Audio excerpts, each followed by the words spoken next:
Senator Santorum, I'm going to start with you. Many on the left right now are saying that the economy is booming, but I don't know that many people at home would agree with that with record inflation. Are we going to see a difference in 2022? No, I think 2021 showed America something that, by all the polls, it seems that they've learned, which is don't turn to politicians in Washington to solve your problems.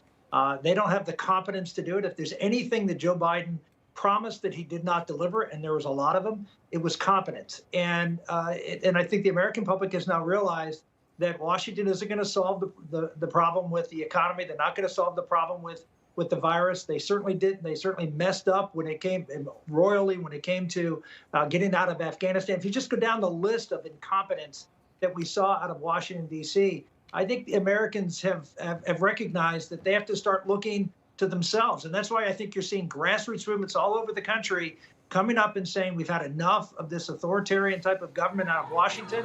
And that's what I'm hoping for 2022, that we see a resurgence of sort of grassroots populism to take back America. Well, it's a whole new year in about just a few minutes here. Michael Savage joining us as well. Your take on what 2022 looks like for this White House?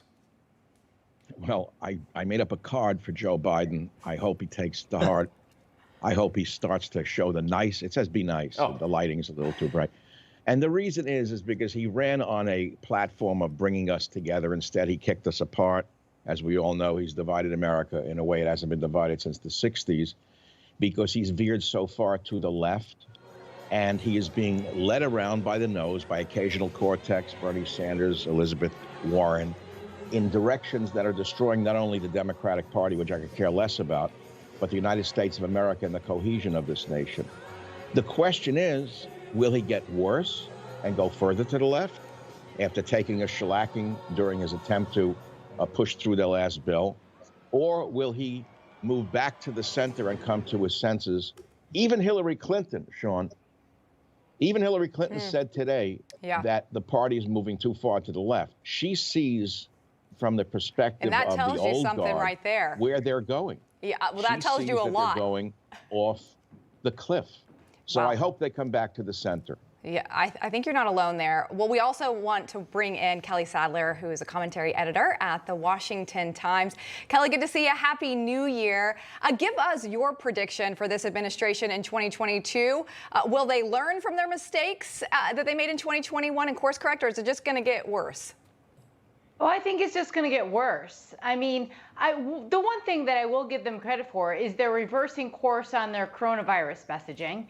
They're now basically saying that pretty much everyone's going to get it. You're going to have to live with it. It's an endemic virus. Joe Biden backtracked the past 2 weeks, basically saying that there is no federal response. It's going to be up to the states, and you're going to have to deal with it. So I think that's a great admission, even though it took them basically 2 years to get there.